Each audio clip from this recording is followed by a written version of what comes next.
හොඳයි හැම දිනාටම තෙරුවන් සරණයි. අද මේ කෙටි වීඩියෝ එක හරහා මම බලාපොරොත්තු වෙන්නේ දහම් පාසල් 7 ශ්‍රේණියේ පළවෙනි පාලි පාඩම පිළිබඳව ඔබට අවබෝධයක් ඇති කරවන්න නොදන්න දේවල් කියලා දෙන්න.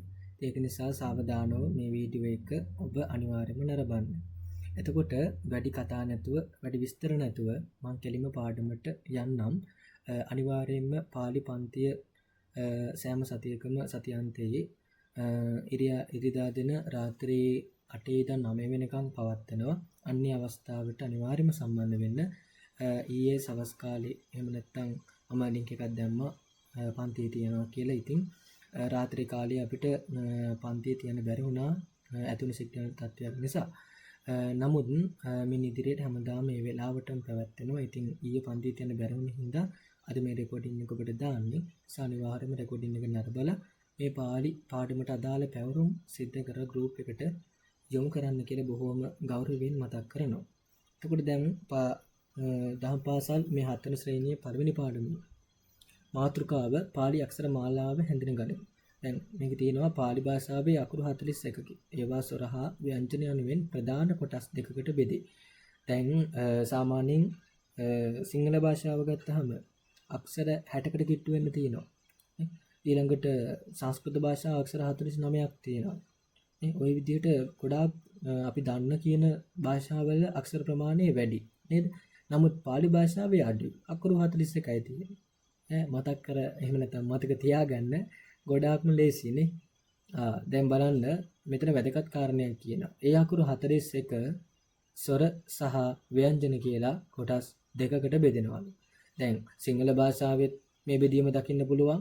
දෙමළ භාෂාව, හින්දි භාෂාව, ওই විදිහට ගත්තාම සංස්කෘත භාෂාව. ඒතකොට මෙහෙම ගත්තාම මේ ස්වර ව්‍යංජන කියලා කොටස් දෙකක් බොහෝ භාෂාවල තියෙනවා. එහෙනම් පාලි වල තියෙනවා. එතකොට දැන් විශේෂත්වය තමයි පාලි භාෂාවේ මේ ස්වර අකුරු ප්‍රමාණය ගොඩාක් අඩුයි. නේ අකුරු 8යි තියෙන්නේ. බලන්න අ ඊ උ ඒ ඕ දැක්කද? අකුරු 8යි. මෙයාට එකපාර කිව්වොත් මතකයි. නේ අයන්න දීර්ඝය ආයන්න යන දීර්ඝය ඊ යන්න උයන්න දීර්ඝය ඌ යන්න ඊට පස්සේ ඒ ඕ මේ ඒ ඕ දෙක අපි දීර්ඝ විදිහට තමයි උච්චාරණය කරන්නේ. ඒ පාලි වල හැටි. නමුත් යම් තැනක මේ ඒ ඕ දෙක රස්වත් කරනවා. නමුත් හෝඩිය තුල උච්චාරණය කරනකොට අපි මේවා දීර්ඝ අකුරු කියලායි භාවිත කරන්නේ උච්චාරණය කරන්නේ. හරි. එහෙනම් ස්වර අකුරු වලට මතකයි. මොනවද? ආ ඊ ඌ ඒ ඕ. ඊළඟට ව්‍යංජන අකුරු 33ක් තියෙනවා. මොනවද ඒ? කක ගගඤ, චච ජජඤ, ටට ඩඩන, තත දදන, පප බබම, යරලව, සහල අං. දැක්කද? අකුරු බොහොම පොඩ්ඩයි තියෙන ව්‍යංජන අකුරු. සිංහල භාෂාවේ සංඥා අකුරු අර මේ කියලා ගොඩාක් තියෙනවානේ. නමුත් පාලි භාෂාවේ මේ ඕනම කරන ව්‍යංජන අකුරු 33 තියෙන්නේ. ගොඩක් අකුරු අඩුයි මේ සිංහලයේ තියෙන අකුරු අඩුයි. දැන් සයනු ගත්තොත් සයනු එක සයන නැහැ තියෙන්නේ. මෙන්න මේ සයන විතරයි. නමුත් සිංහලයේ සයන තුනක් තියෙනවනේ නේ. තව දෙකක් අමතරව තියෙනවා. පාලි භාෂාවේ මතක තියාගන්න ඕනම වචනයක් සයන සම්බන්ධ කරලා ලියන්න එනවද? අන්න ඒ සෑම තැනකදීම මෙන්න මේ සයන විතරයි දාන්න පුළුවන්. අනිත් සයන දැම්මොත් සම්පූර්ණ වැරදි. නේ. සමහරු අය පාලියෙන් ලියනවා ශ්‍රී මහා බෝධිය කියලා. එහෙම ලිව්වොත් වැරදි. සිරි මහා බෝධිය එන්නේ ඕනේ. ඒ ශ්‍රී කියන්න එන සයන එන්නේ නැහැ. තාලු සයන එන්නේ නැහනේ. පාලි භාෂාවේ මෙන්න මේ සයන විතරයි තියෙන්නේ. නේද? ඕනම වචනයකදී මෙන්න මේ සයන විතරයි ලියන්නේ. පාලියේ තියෙන එක සයන. හැබැයි ලයින් දෙකක් තියෙනවානේ. මොරදොර ලයින් තියෙනවා, ප්‍රසිද්ධාන්තර ලයින් තියෙනවා. ඒතර එහෙනම් ඒකත් මතක තියාගන්න. ඒවා තමයි විශේෂත්වයන්. මේ පාඩම ගොඩාක් ලේසි. මම ඒක නිසා ගොඩක් දීර්ඝව විස්තර කරන්නේ නැහැ. ඉදිරියට දින පාඩම් ටිකක් සංකීර්ණයි. ඒවා අපි පන්තියේදී ගොඩාක් හොඳින් ඉගෙන ගනිමු. හොඳයි. මේ ස්වර පිළිබඳව පොඩි හැඳින්වීමක් තියෙනවා. මෙතන කියනවා ස්වරාක්ෂර වෙනත් අකුරක ආධාරකයක් නැතුවම තනිව උච්චාරණය කරන්න පුළුවන් කියලා. දැන් මේ බලන්නකෝ. ආ ඊ ඌ ඒ ඕ දැක්කද? තනියෙන් මේවා කියවන්න පුළුවන්. නමුත් මේවා පුළුවන් ද කියවන්න? දැන් ඔයත් හිතයි නේද? අපේ පුංචි දරුවෝ හිතයි කක ගගඤ්ඤ චච ජජන ටට ඩඩන ඔය කියවන්න පුළුවන් කියලා. බෑම කියවන්න. හේතුව දැන් මේ ක වෙලා තියෙන්නේ මේ අයන්න ඇවිල්ලා නෙමේද? ක කිව්වහම අවසානට කියවෙනව නේද? අයන්නක් ඇතුලෙන්. එහෙනම් මතක තියාගන්න කයන්න ඇතුලේ තියෙන අනිත් ස්වර අකුරු තමයි අයන්න නේ.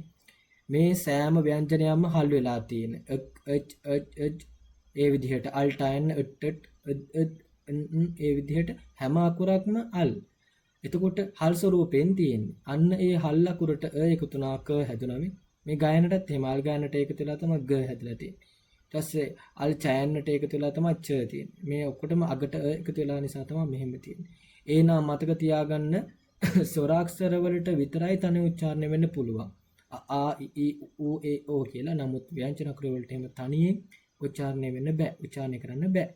ඒවට ස්වරයන්ගේ බලපෑම අවශ්‍යම වෙනවා. එතකොට මෙතන කියනවා මේ ස්වරාක්ෂර සංඛ්‍යාව 8ක් කියලා. අපි දන්නවා මෙතන කීයක් තියෙද? 8ක් තියෙනවා අකුරු. ඊළඟට දැන් මේ ස්වරවලට pāli භාෂාවකින් හරි අපූර්ණමක් මෙතන සඳහන් වෙනවා. ඒ තමයි සර. මොකද්ද? සර අකුරු. හරි ලස්සනයි. ඒතර ව්‍යංජන වලට මොනවද කියන්නේ? මතක තියාගන්න ව්‍යංජන මොනවද? ව්‍යංජන. මේ ව්‍යංජන වලට කියන නමක් තමයි ව්‍යංජන. pāli භාෂාවේ. දැන් ස්වරවලට සර කියනවා නම් ව්‍යංජන වලට ව්‍යංජන කියලා තමයි කියන්නේ. නිසා අන්නේ කාරණාවත් අපි ඔලුවට දාගන්න ඕනේ. ඊළඟට දැන් මේ ස්වර කොටස් දෙකකට බෙදෙනවා. මොනවද? රස්ස සහ දීර්ඝ. නේ මේ කෙටි ස්වර කියන්නේ රස්ස වලට, දීර්ඝ ස්වර කියන්නේ දීර්ඝ වලට. එහෙනම් බලන්නකො රස්ස ස්වර කීයක් තියෙද? 3යි තියෙන්නේ. අ ඉ උ. අයන්න, ඉයන්න, උයන්න. හරි ලේසි. දීර්ඝ ස්වර. ඉතින් මේ අකුරු වල දීර්ඝය මේ අයන්න දීර්ඝය ආ යන්න. ඉයන්න දීර්ඝය ඊ යන්න. උයන්න දීර්ඝය ඌ යන්න. ආ ඊ ඌ. මෙන්න ඒ යන්නයි ඕ යන්නයි දීර්ඝ යටතේ දැක ගන්න පුළුවන්. අර මම මුලින් කිව්ව කාරණාව. ආ ඊ ඌ ඒ ඕ. එහෙනම් රස්ව අකුරු 3යි දීර්ඝ අකුරු 5යි ස්වර අකුරු 8යි. ඔන්නෝමයි ඒ බෙදීම සිද්ධ වෙන්නේ. ඊළඟට මේ ව්‍යංජන අකුරු මම මුලින් කිව්ව විදිහට මේවා තනිව શબ્ද කරන්න බෑ. අන්න ඒක නිසා සිංහලයේ මේ ව්‍යංජන අකුරු හඳුන්වන්නේ ගත කුරු කියලා. මොනවද? ගත කුරු කියලා. හොඳයි. ඊළඟට මේ ව්‍යංජන අකුරු 33 උච්චාරණය කිරීම සඳහා ස්වර අකුරු 8 එකතු කළ යුතුය. අන්න මෙන්න මේ ව්‍යංජන අකුරු 33ක් තියෙනවා. අන්නේ මුළු 33ම උච්චාරණය කරන්න මේ ස්වර අකුරු 8 ඕනි කියනවා. බලන්නකො මේ පල්ලේ මේ සඳහා හොඳ නිදසුන් තියෙනවා දාලා මෙන්න. මේ අල් කයන්නට ස්වර අකුරු 8ම එකතු කරලා තියෙනවා මේ. අල් කයන්නට අයන එකතු වුණා ක හැදුනා. අල් කයන්නට ආ එකතු වුණා කා හැදුනා. අල් කයන්නට ඊ එකතු වුණා කී. ඒ විදිහට කකා කිකි කුකු කේකෝ. මේකට ඕනනම් ගයන්නත් එක කරමු. එතකොට ගගා ගිගි ගුගු ගේගු. දැක්කද? ටයන් එකතු කරොත් ඊට ටටා ටිටි ටුටු ටේටෝ. අන්න මේ ස්වර අකුරු 8ම හැම වෙලෙම එකතු වෙනවා සියලු ව්‍යංජන අකුරු වලට. ඒකයි මේ තියෙන්නේ. ඊට මෙන්න මෙතන ගොඩක් දෙනෙක්ට තේරෙන්නේ නැතිද නම් මේ තියෙන pāli වචන තුනක්. මාතා කියන්නේ අම්මා, පිතා කියන්නේ පියා, ලතා කියන්නේ වැල. එතකොට දැන් මේ මාතා කියන pāli වචනේ හැදලා තියෙන අකුරු එකතු වෙලානේ. කොහොමද? අපි වෙන් කරොත් අල් මයන්නනේ හැම වෙලෙම මං කෝ ස්වර නෙමෙයි ව්‍යංජන අකුරු හල් වෙලා තියෙන්නේ. එහෙනම් අල් මයන්න කියන ව්‍යංජනයක්නේ. ඒක මා කරන්න නම් අපි ආ යන්න එකතු කරන්න ඕනේ. තා වෙලානේ. අල් තෑන්නට ආ එකතු කරා. මාතා මව. ඊට පස්සේ පිතා පියා මේ අල් පයන්නට ඊ එකතු වුණා පි. තා කිව්වහම අල් තෑන්නට ආ එකතු වුණා පිතා හැදෙනවා. ලේසි මතක තියාගන්නනේ. ලතා අල් අයන්න ල වෙන්න නම් එකතු වෙන්න ඕන. තා වෙන්න නම් අල් තෑන්නට ආ එකතු වෙන්න. දැන් එහෙනම් හරි වැඩේ. තවත් බලන්න මේ පල්ලේ තියෙනවා වචන තුනක්. ඒ තමයි බාලකෝ, මූසිකෝ, දාරකෝ නේද? එතකොට බාලකෝ කියන වචන හැදලා තියෙන්නේ කොහොමද? අල් බයන්නට ආ එකතු වුණා බා වුණා. අල් අයන්නට ල වුණා. කෝ කියන්නේ අල් කනට ඕය. අන්න හරිනේ. එහෙනම් මේ විදිහට තමයි පාලි සියලු වචන හැදලා තියෙන්නේ. දැන් මේ වීඩියෝ එක නරඹන හැමෝටම පාලියේ Taman දන්න ඕන වචනයක් මේ විදිහට ස්වර ව්‍යංජන මෙන් කරන්න පුළුවන් වෙන්න ඕනේ. පුළුවන් නේ? දැන් ක්‍රමේ තේරිලා තින්නේ. හොඳයි. ඊළඟට බලන්න මේ ක්‍රියාකාරකම් තියෙනවා. ඔන්න ඔච්චරයි පාඩම. එතකොට මේ ක්‍රියාකාරකම් වල පළවෙනි අභ්‍යාසය තමයි පාලි අක්ෂරමාලාව ලියන්න. හොඳ CR පොතක් ගන්න මේ පාලි පැවරුම් ලියන්න, පාඩමේ නම ලියන්න. මේ ඊට පස්සේ මේ ක්‍රියාකාරකම් කියලා දාලා මේ විදිහට උත්තර ලියන්න. ඒතකොට මුලින්ම තියෙන හෝඩිය ලියන්න. මේක බලාගෙන ලියන්න. මේ උඩම තියෙන හෝඩිය. ඔය තියෙන හෝඩිය. ලස්සනට ලියලා ඊළඟට මේ ව්‍යංජන අකුරු වලට ස්වර අකුරු එකතු කොට අකුරු රටා ගොඩ නගන්න කියනවා. දැන් මේ අල් බයන්නට ආයන විතරයි එකතු කරලා තියෙන්නේ. ඔයාලා එකතු කරන්න ඕනේ අල් බයන්නට ආ යන්න. එතකොට බා අල් බයන්නට යන්න බී. අන්න ඒ විදිහට ස්වර අකුරු 8ම එකතු කරන්න. ඒ විදිහට සාමාන්‍යයෙන් උදාහරණ දෙකක් තුනක් ලියන්න. ඊළඟට මේ වායේ ස්වර ව්‍යංජන වෙන්කොට දක්වන්න. මේ තියෙන පාලි වචන 5 නේ. දැන් බුද්ධෝ කියන්නේ බුදුරජාණන් වහන්සේ. ධම්මෝ ධර්මය, සංඝෝ සංඝයා, පුරිසෝ පුරුෂයා, ලේකකෝ ලේකකයා. නේ? හරි ලේසි වචන පහ. මම මේ තේරුමත් කිව්වේ ඔබට වැදගත් වෙන්න. ඔබ අදීදන් මේ හැම පාඩමක්ම කරලා ඒ පාඩම ඇතුලේ තියෙන පාළි වචන සිංහල තේරුම සමග ලියන්න ඕනේ. ඒක හොඳට මතක තියාගන්න. දැන් මෙතනින් වචන තුනක් හම්බුණානේ. මාතා, මව, පිතා, පියා, ලතා, වැල. ඒ තුන ලියනවා. ලියලා මේ මෙතන ආයත තුනක් හම්බුණා. බාලකෝ, පිරිමි ළමයා, මෝසිකෝ, මීයා, දාරකෝ, දරුවා කියලා. ඒ ටික ලියන්න. ඔන්න වචන 6යි.